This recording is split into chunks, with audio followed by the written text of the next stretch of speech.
Hello, everyone, and welcome to today's webinar, Spiritualities and Powers. My name is Becca Choate. I am Associate for Global Advocacy and Education here at the United Church of Christ.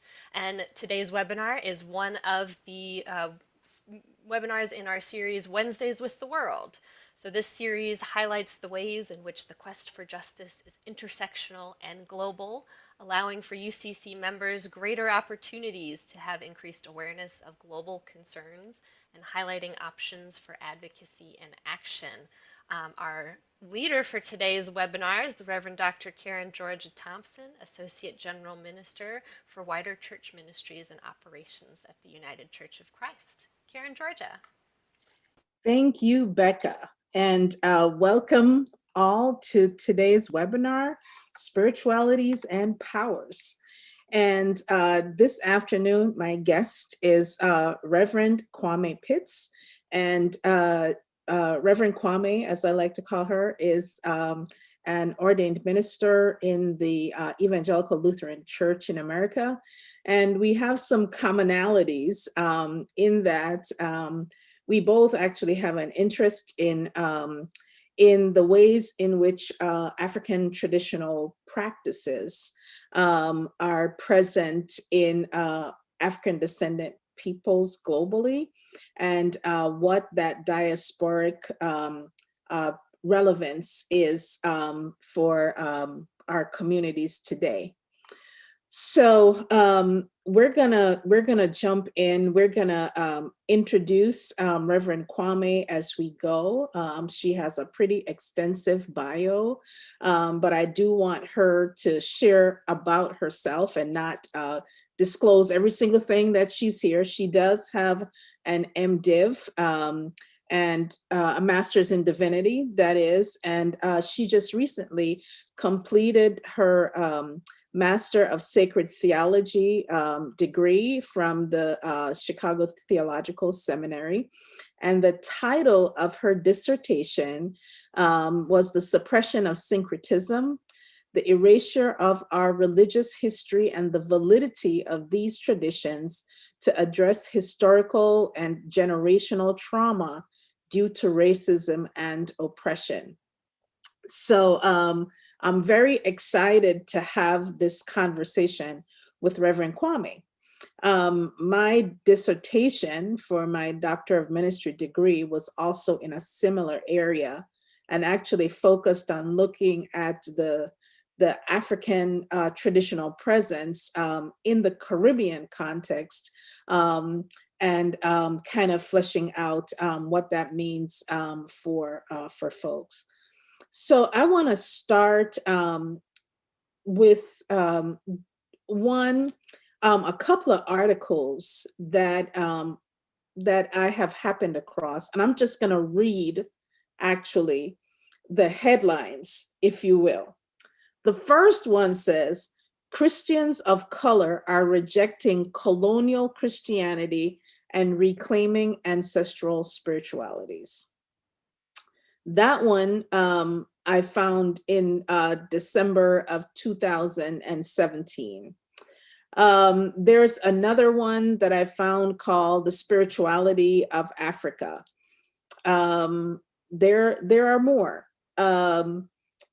But what all of these are pointing to, here's another one. Witchcraft where? What most people think about African traditional religion is dead wrong. And some of these are actually coming from mainstream places. Growing number of Black women leaving churches for witchcraft. Dual religions, how Afro-Brazilians maintain their spiritual roots.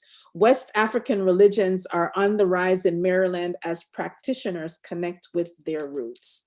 I could go on and on listing these articles, which all point to an area of common interest. And that is the ways in which African descendant people are reclaiming heritage, history, culture, and also religious practices.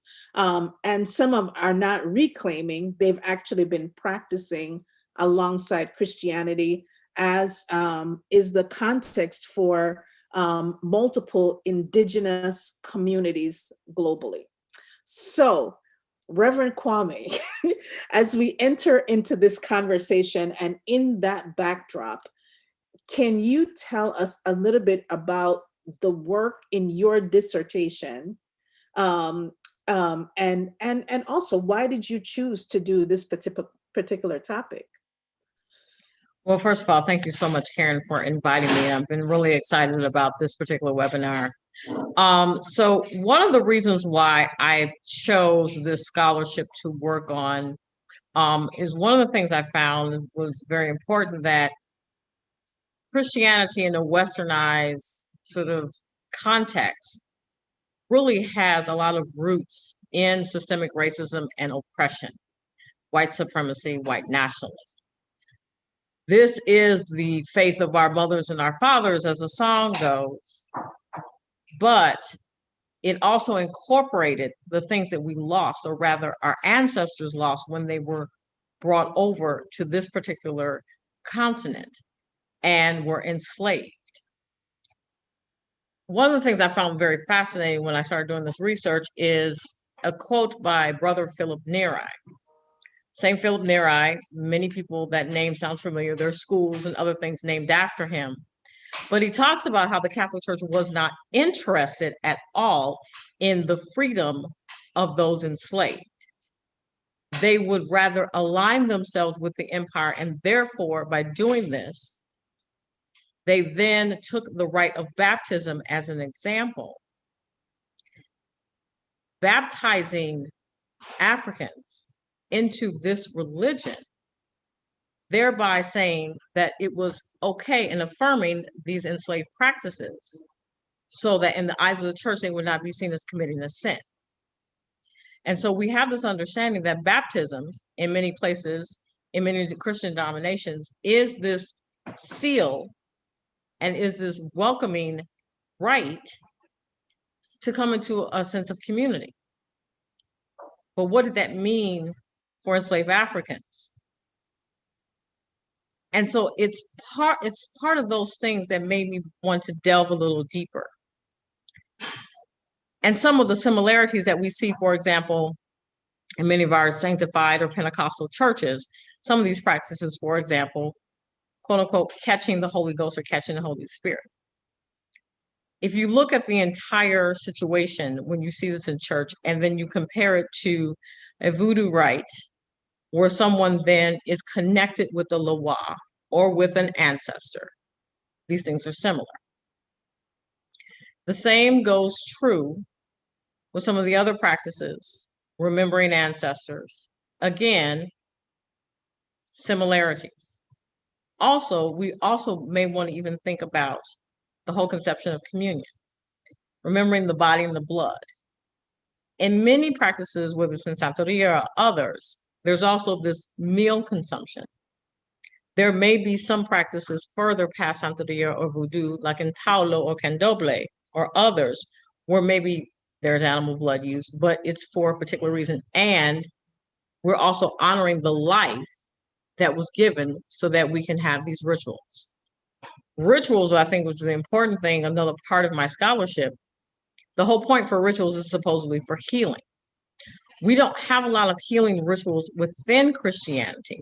There's marriage, there's baptism, there's confirmation, there's funerals or death. But in connecting the deep rootedness of the systemic, generational, and historical trauma that has happened to peoples of African descent, there are none of these rites. Nor has Christianity been very open about the complicity with enslavement, Jim Crow, the civil rights movement, continued voter suppression, into this common day civil rights movement and human rights movement, part two, that we're living in right now. And I feel as if, because as you named all the articles, Karen, that it is the ancestors that are beginning to bring us back. Because for our people in this particular country, we have been in exile. We do not know where we particularly have come from, what tribe, what language, what culture we have lost. And the current system now wishes to eradicate our bodies. Christianity should have a goal of actually affirming, stepping up, and calling the question this entire country, which claims to follow Christ, but does not. So those are some of the places that I began to sort of research and have interest in.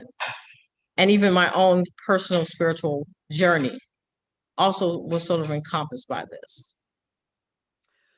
So thank you. And there are multiple places that I want to follow up, and I'm sure that the audience is wondering, as I am, in multiple places on this.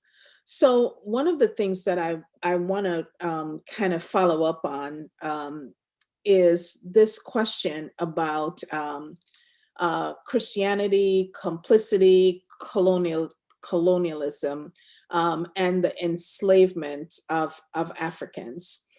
And in my research, looking in the Caribbean context, it's clear there that a part of the challenge for people who hold any kind of African-derived practices, because a lot of this is unnamed in our context because of the enslavement and the diasporic way in which we have been enculturated, right? That people don't know the names of things. But in the midst of all of that is the Afrophobia that is very much a part of the reality. And a manifestation of that Afrophobia, meaning the fear of Black people, is the racism that we see. But there are others. So, for example, the practices of African people were deemed and labeled as demonic, or African people labeled as savages or not having souls. Whether misunderstanding, mislabeling, misrepresentation, miseducation, it was just a miss in terms of even understanding what Africans as indigenous people tied to a land understood about God present in nature. So it wasn't that people were worshiping trees, it was that they understood God present in all living things, right? So all of that being said, let's get back to the church and the conversation about, the role of the church in putting some different narrative than the one that it has in the past. Where do you see that relevant in this moment as you talk about the complicity of the church and how that then connects not just to enslavement, but also to the practice of to spiritual practices? Thank you so much for that question. That's a lot to think about. And one of the things I'm very fascinated about is, as you call the Afrophobia, about the whys. First of all, why is there fear about people of African descent in this particular country actually exploring or even incorporating these practices from our ancestors into our modern day life? One of the things that I found throughout my research is the fact that these practices were empowering. If you think about Christian practices, and if you think about, for example, let's go back to the Reformation, for example. At the time, Martin Luther was trying to push against the Catholic Church because the Catholic Church was, in essence, harming, subjugating its own people. And these were not people of, any people of African descent. These literally were their own people, their own kind. Whereas I think African practices empower people to realize that there's a connectedness, that we're all connected to Creator. And we're also responsible to our ancestors, which means that the work that maybe our ancestors have left will continue with us. And also the affirmation of our humanity. This is very important and very clear in a lot of African derivative practices. For example, in Santeria and Voodoo, one of the primary things is that you learn your history, the importance of the history, from your godparents, from a madrina or a padrino, in Voodoo from a mamba or hugan. And so because of that, all this oral history, there again, there's this connectedness. So therefore, you're not actually doing stuff individualized for your own wealth or your own wealth, your own gain, your own status. It really is connected about how you are become an asset for your community, and in turn, your community is also an asset for you. And that goes against, I think, anyone that colonizes, anyone that oppresses, anyone that is trying to take over for monetary gain. Christianity came into the empire and became a powerful ally of the empire and became this powerful structure of the world. And once that happened with Christianity, because if you think about it, that's not where Christianity originated. Christianity originated to be in the beloved community, that everyone was to help everyone out, bring all the resources. So there was that piece. There was no hierarchy. And now you have Constantinople suddenly putting Christianity to the front of the stage. And so everything falls back.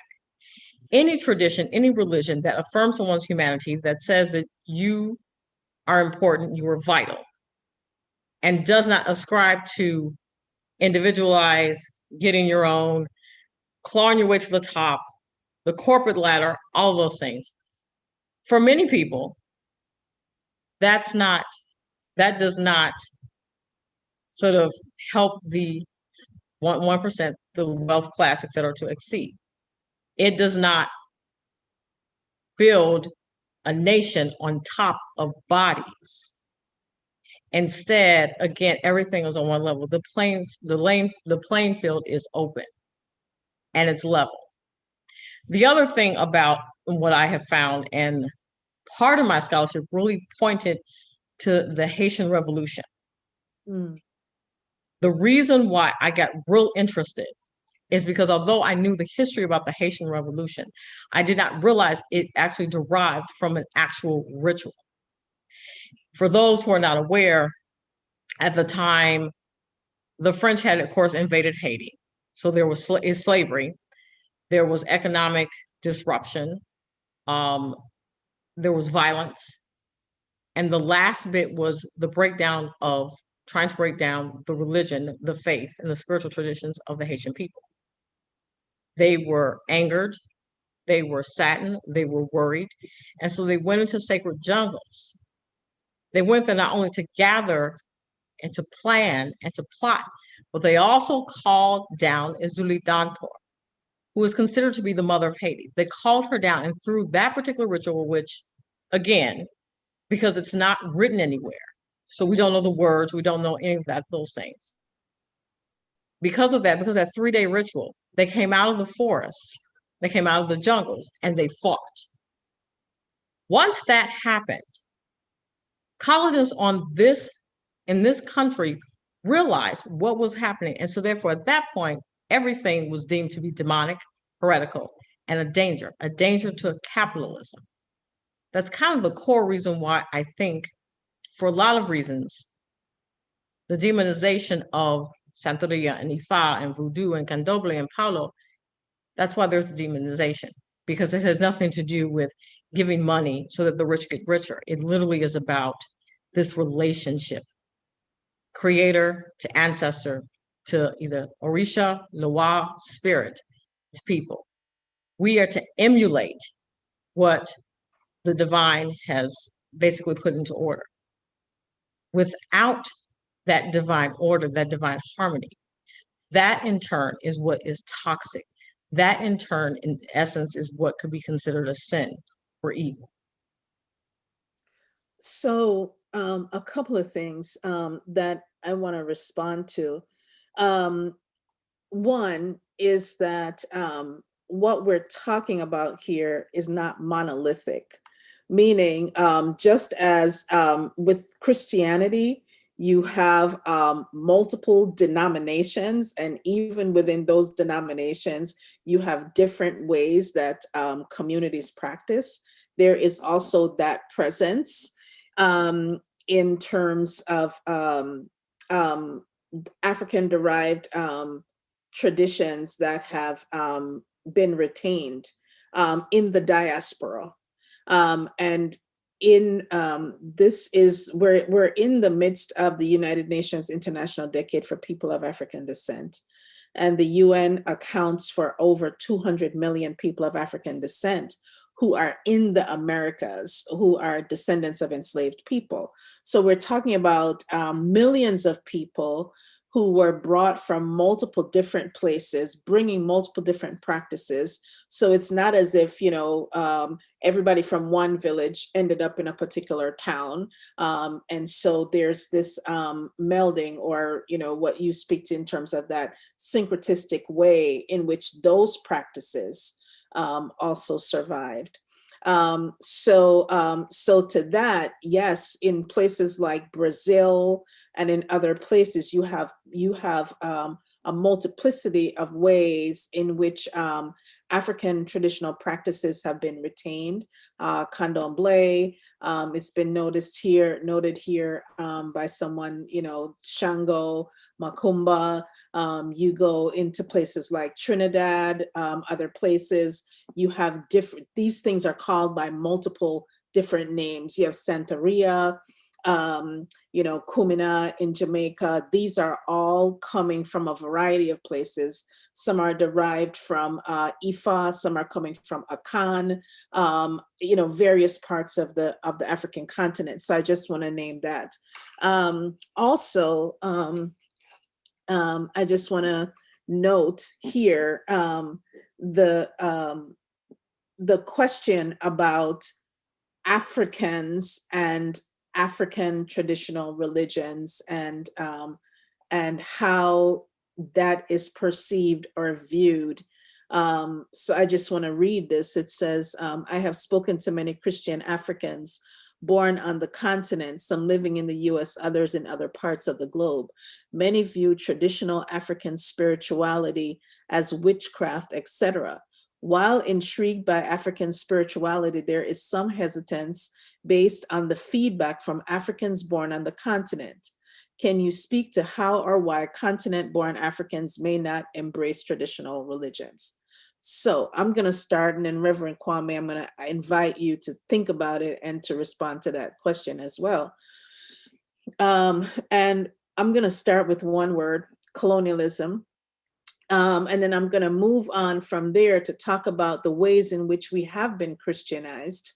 And there are those who point to Christianity as a religion that came off the African continent. When Africans were being Christianized in the 16th, 17th, 18th centuries, it was not about equality or affirmation. It was as a tool, and that tool was disseminated in a way that said that the spiritualities that people embodied, their understanding of the divine, that it was wrong. And so there was this idea that you needed to have Christianity, right? So there's a particular way in which Christianity was given to African people, both on the continent and as a part of the process of enslavement. And so for many of us, I was raised with the understanding that that the traditions that were practiced, those African traditions, I was raised that they were wrong. My mother herself always told me that it was wrong, that it was something that, as Christians, we didn't even talk about and we didn't practice. And it wasn't until about, in 2017, I had a conversation with my mother and learned that she grew up in a Kumina community in in Jamaica, where she went to rituals all the time. It was very much a part of her upbringing, but she never talked about it, because when she was Christianized, and she said, well, we were taught that it was wrong. My mother was 85 when she died. So for an entire, for generations, we were taught that these things were wrong, that they were not supposed to be spoken of. Christianity is the only way to God. And so I'm going to leave it there and ask you to comment, Reverend Kwame, but afterwards, I want to come back to this conversation about the complicity of the church in the midst of all of this. So it's really interesting because I had a conversation. I was a part of a conference a couple of months ago toward the end of 2019 with some South African counterparts. And one of the African womanists, and her first name is Sandiswa, I hope I'm pronouncing that correctly.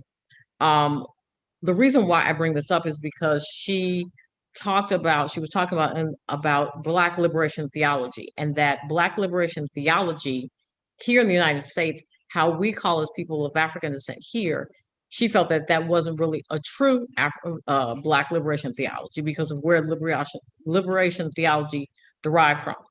So when we're talking about this thing about the Christian church, what she said was, and these are her words, she said, quote, Western Christianity preyed upon the sufferings of her people, and that many who were trapped in the bog of poverty, in her words, she says, those in poverty thought that the priests would be able to remove their pains and suffering if they simply converted.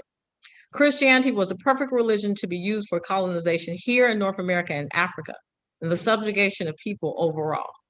In addition, Christianity, both here in the United States and, as she pointed out, in Africa, was not accepted out of free will. Rather, it was out of brutal force and threats of death. And I've also found this in Latin America as well, the same thing. If you think about the origins of Christianity in parts of Latin America, the same thing.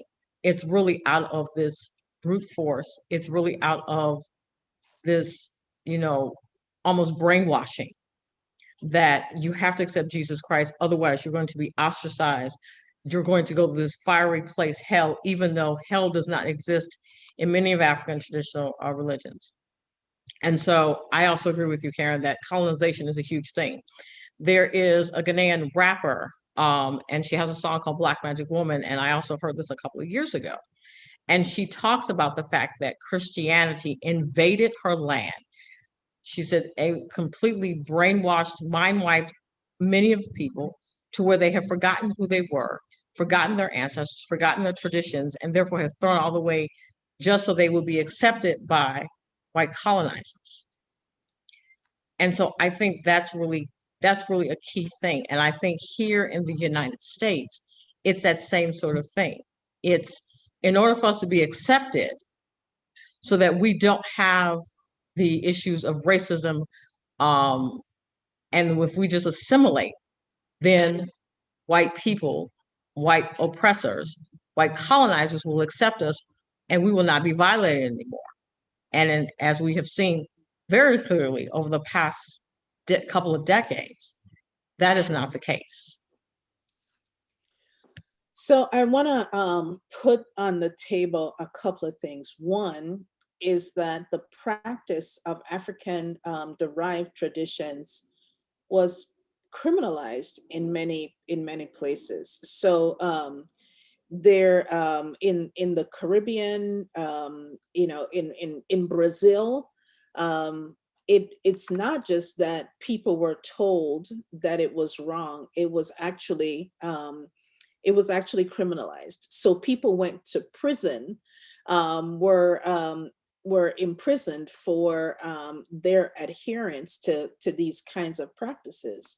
But what we're talking about here, even though we frame this in the context of African descendant people, is not a practice that is unique to African peoples. Meaning, for indigenous people, in this country, Native Americans, First Nations people in Canada, Aboriginal peoples. You could kind of go across the map and look at the encounter between Christianity, Native Hawaiian people, Native Alaskans, that people had practices that predated their encounters with Christianity, and that for some, that those practices didn't actually go away; they went underground. That people continued to practice, that they continued to pass these things on from generation to generation, while still going to church on Sunday morning. And it's unfortunate that that has been a part of the experience in terms of an unrecognized and maybe even somewhat suppressed dual experience or multiple religious experience that emerged authentically, where people went to church on Sunday, and then they go to the bodega, or they go see a spiritualist, or what I mean, and that's a part of the existence, and that second part goes on goes unacknowledged as a part of spiritual identity. In the conversation about reparations, a part of that is about recovery of traditions and recovery of spiritual practices, heritage, and so forth and so on. How do you see that for African descendant people? And let's speak more to the African American community. How are the ways that you see that recovery happening from your perspective? And to kind of go back to the articles that I named at the top of the hour, where people are doing this, they're not naming it, they're not saying it, it's just organically happen. How are you seeing that? And for you as a Christian pastor, what does this phenomenon mean?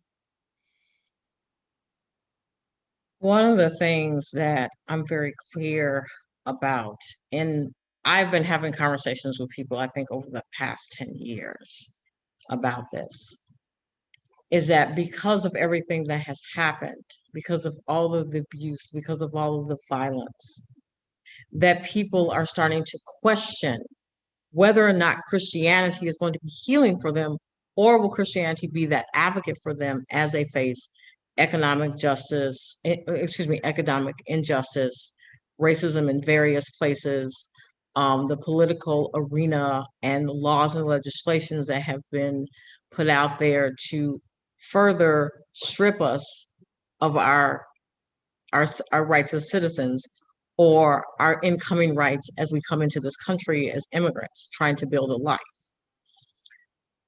And for me, being called to being an ordained pastor, one of the things I'm also very clear of is that there needs to be more education. This is how we can do this recovery, as you called it, that we have to be very honest that these practices for African Americans are a solid thing. Whether we're talking about voodoo, whether we're talking about Santeria, whether we're talking about conjure work and root work, very clearly, as you also said, that this has been happening for years. I didn't realize until I got older and really in the seminary and started digging this, that in my own family, there was root work. There were things that happened, things that were done, practices were done, but they were never set out right. They were always done under the cover of quote unquote darkness. And I think we also really have to be honest and say that these practices for African Americans also are a way for us to dig deeper into the culture that have been lost to us. We begin to recover our history ourselves. We begin to do healing. This is the beginning of healing. And I don't mean that by saying that this will replace mental health resources, therapy, counselors, etc. What I mean is the fact that as we begin to recover these practices, see these practices as healing and as protection, regardless of whether, again, you're talking about Santeria, Ifa, Voodoo, which are kind of sort of, I think, most of the practices I've seen and heard and spoken with many people here in the United States, that these are the healing practices. These are the ways that we can heal from racial trauma and also then empower us to go out and then do this work, to be a part of Black Lives Matter movements, to be able to recover our education that has also, again, been erased. All the things that have been erased from our story can be found in these practices. And they're also oral traditions. So a lot of the stories that sometimes that are not told in our families, we suddenly hear them collectively when we are at a botanica, when we are among people, when we're among Ifa community, we start hearing these practices and realize, oh my God, my history. We start pointing to ancestors that have passed, people that have passed on who are now ancestors, and realize, as you have said, Karen, about your mom, that, oh my God, they actually did this. There's got to be more education. We have to be more honest. This needs to happen in most seminaries, divinity schools, and graduate schools, where we who are, whether we're pastors or theologians or both, can then bring this into our churches, into our schools, into our communities. I consider myself to be more of a practical theologian because, for me, rituals are the gateway to healing. And by exploring these practices, and also I think understanding too, simply because you find yourself more educated and find more information and realize that these particular practices are not the demonized, heretical things that have been taught to us so many generations before.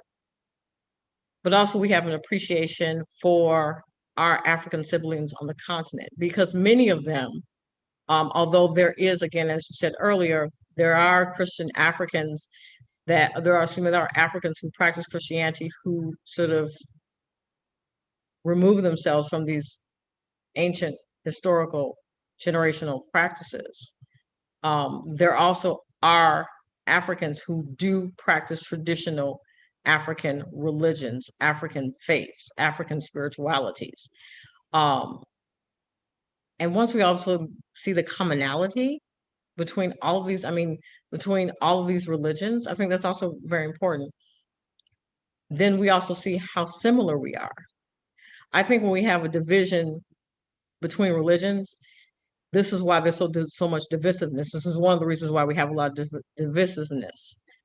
But as people start to see that even with, let's say, for example, Christianity may just have one God, one Lord, one Holy Spirit. And yet, if we think about the fact that the Creator created everything, how does the Creator connect with us? Through culture, through language. Once we start realizing that there are similarities in many of our traditions, I think this will begin conversation. But we also have to be bold enough to say that, yes, here in this country that was, quote unquote, founded on Christian values, even though we do not see those Christian values played out. Because clearly, if Jesus calls us to love one another, that doesn't mean surface. That means going beyond that. That means being built in community. So if Christians are called to do that, they should do that regardless of who the person is before them, their culture, their background, or even their religion. And to respect, I think that's the other thing, to respect and understand there are many different ways people connect with Creator. I think that's what really has to be taught. And it's going to take a minute for people to understand that. I think there's this huge fear that if many, for example, I have read a number of articles. There was one article about young Black millennials who were turning away from Christianity and beginning to turn back to these practices, that somehow something will be lost. Is it really a fear of something being lost, or is it really, unfortunately, tied into this whole capitalism piece? Because there are also many churches, especially some of our mega churches, some of the other denominations that, whether non-denominational or other, that sort of capitalize on the people. In fact, people are coming, there's popularity, there's money involved. Whereas in many of these traditions, even though there may be a sharing of resources, it's not to make one thing bigger than the other. It's competition too, I think, as well. Mhm. Christianity then loses its footing if suddenly these traditions start opening up their doors and connecting with other traditions, and suddenly everybody can see each other's humanity. Mhm. So, in 2019 General Synod of the United Church of Christ, the General Synod voted and approved a resolution entitled Reaffirming the United Church of Christ's Commitment to Interreligious Relations and Deploring Religious Bigotry. And in that, I want to read the summary. It says this resolution is a timely reaffirmation of our imperative and calling to engage in interreligious dialogue and relations, to speak clearly in denouncing religiously motivated bigotry, and to commend to the United Church of Christ members and settings the document A Just World for All, engaging with all God's creation and calling the UCC to live interreligiously. And in the document itself, it speaks to the multiplicity of ways in which people are engaging creator, as you would say, right? So we have affirmed the place and presence of other religious traditions, Judaism, Islam, Buddhism, Sikh. We've said all of these are valid expressions of engaging with the divine, and that we welcome all of our interreligious partners as people of faith. Further in the resolution itself, it says the United States continues to witness violent rhetoric and actions spurred by religious bigotry, and it speaks to attacks on Jews, Sikhs, Hindus, Muslims. It goes on further to say, additionally, the disregard for the rights of Native Americans and the traditions of indigenous peoples globally is reflected in the protests around the use of lands historically owned by indigenous inhabitants of the Americas. Access to clean water, the practice of rituals and spiritualities that are affirming and life-giving are important to these communities, while life continues to be threatened by imperialistic practices rooted in racism and religious bigotry emanating from a history yet to be confronted. The vilification of the traditional practices and spiritual expressions of indigenous, African-derived, shamanistic, and other traditions beyond Christianity reflects a Christian-dominant narrative which is oppositional to the call to love, which is exactly what you just said, is that we've said that in our statement in the United Church of Christ, right? And in this resolution, which is that God's call for us to love says that then the multiplicity of expressions and engagements of the divine, it sounds to me that this is making room and spreading wider, if you will, the table.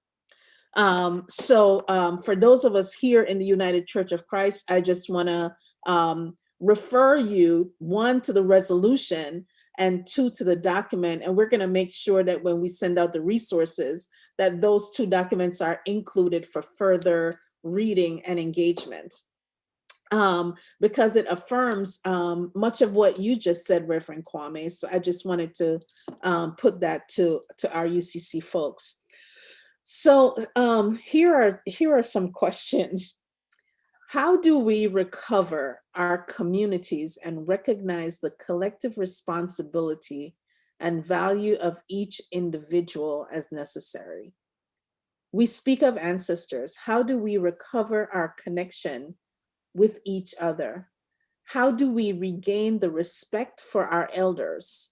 How can we recover, rebuild our communities when we find ourselves in such an individualistic world?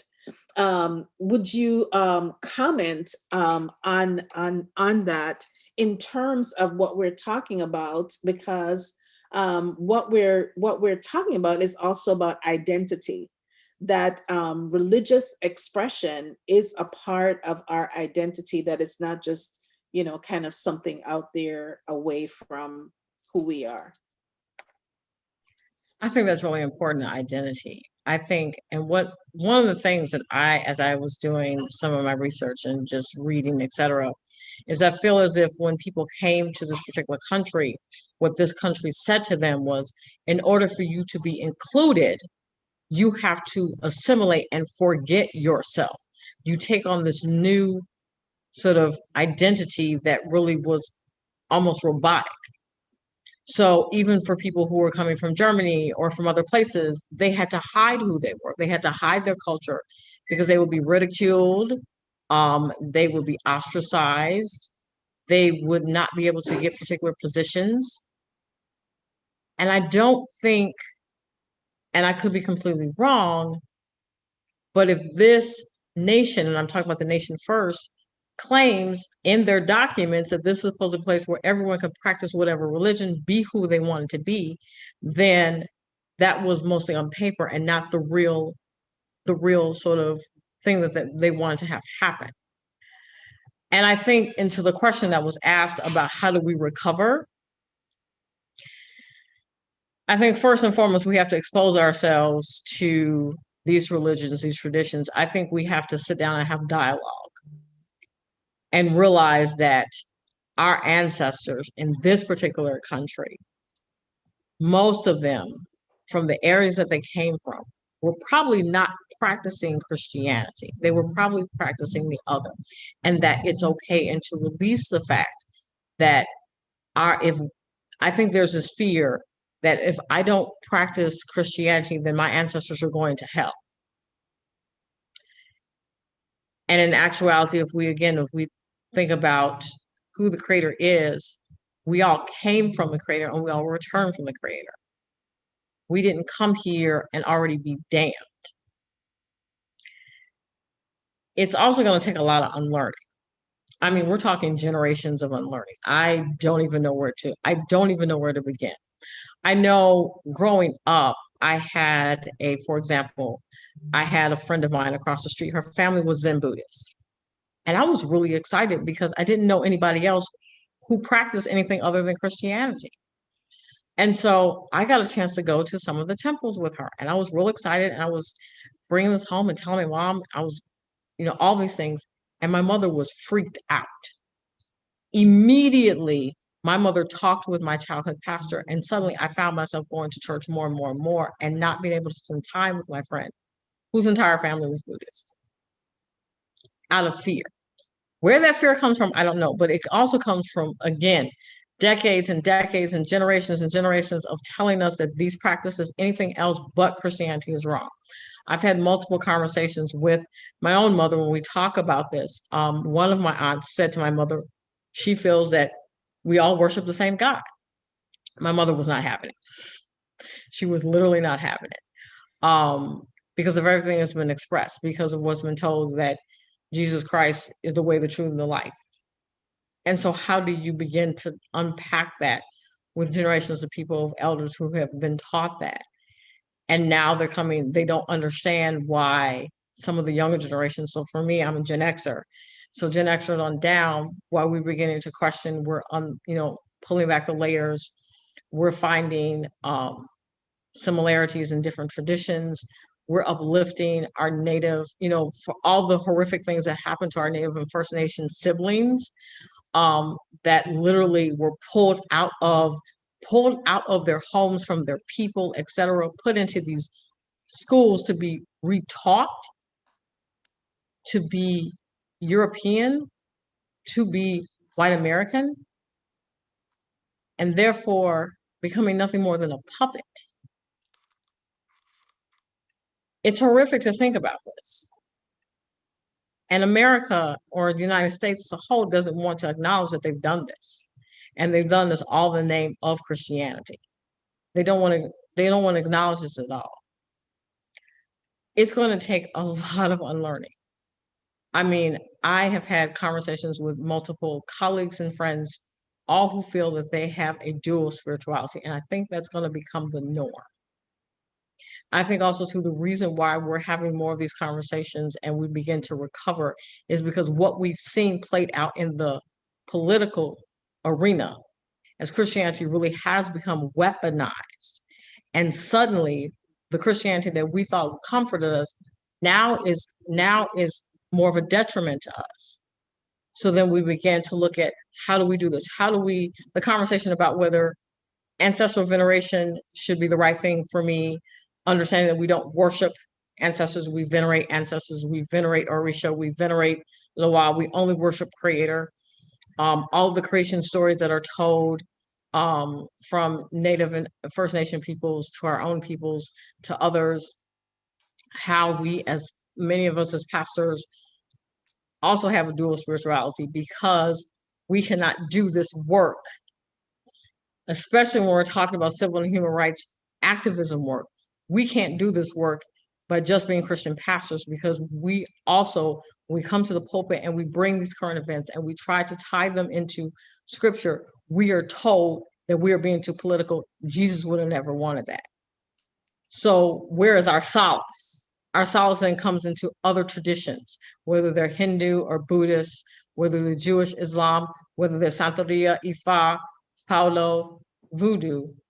That is where we find that solace. And that is why we begin to incorporate this and begin to teach others about the importance of this multiple spiritual belonging, and that these practices really are a part of our identity. Once that's incorporated, once we understand that, I think we will see that there's more value in our humanity, and we will fight even harder for a true liberation and revolutionary movement. Thank you. And this webinar was actually entitled Spiritualities and Power. And it was really to talk about exactly where you've ended is a part of that narrative.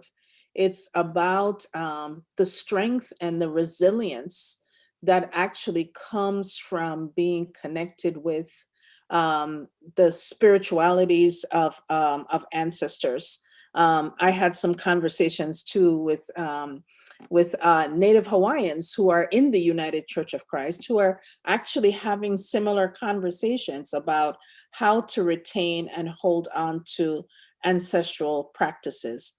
We're actually at the close. I think I have about a minute before Becca comes back.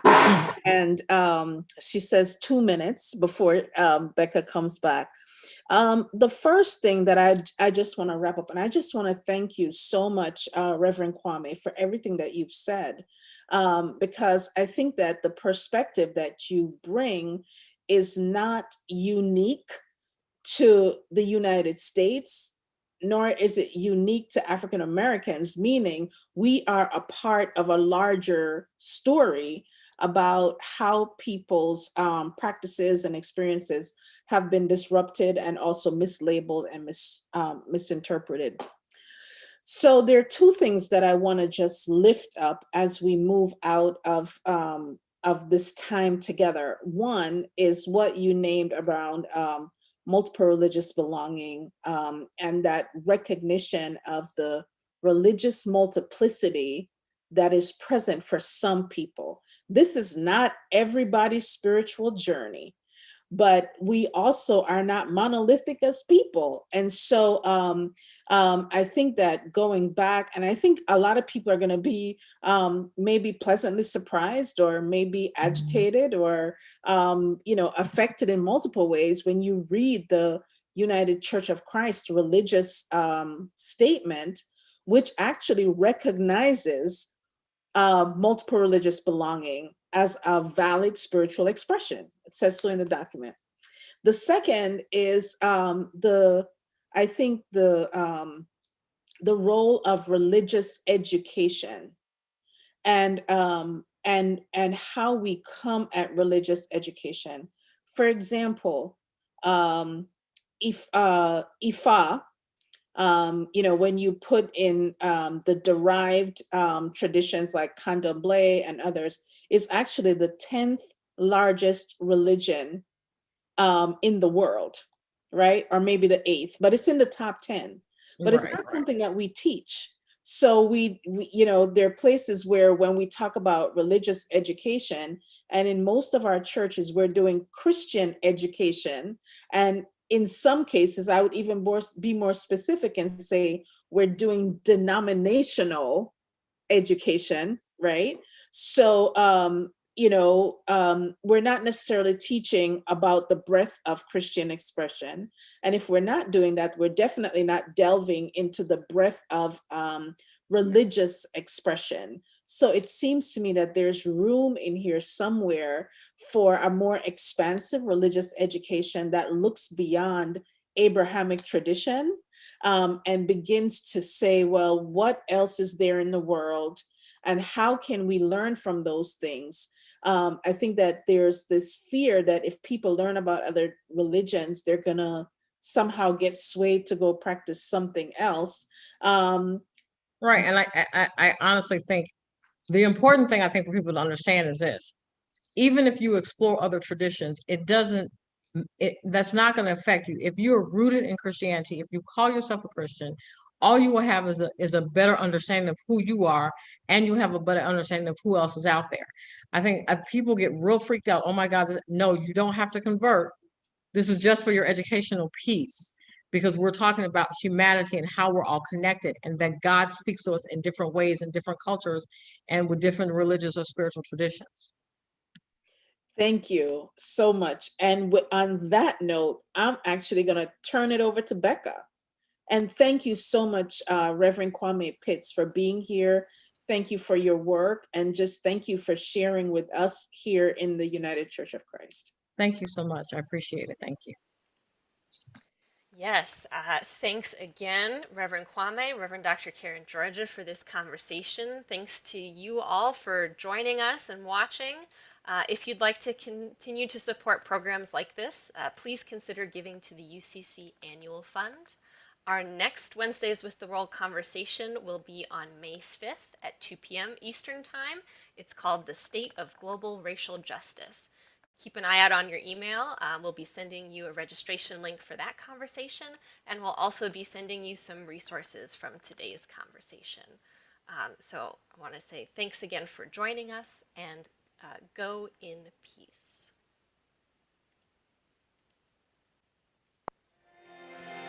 Siblings in Christ, if this conversation has moved you, if what's been offered here has helped enhance your ministry or your soul, please consider donating towards the annual fund of the United Church of Christ by texting UCC to 41444. Your support will help programs like this in the essential work of the United Church of Christ. Thank you for your support. Be blessed as you continue your day. Know that you are not alone, and we are holding you in prayer. Amen.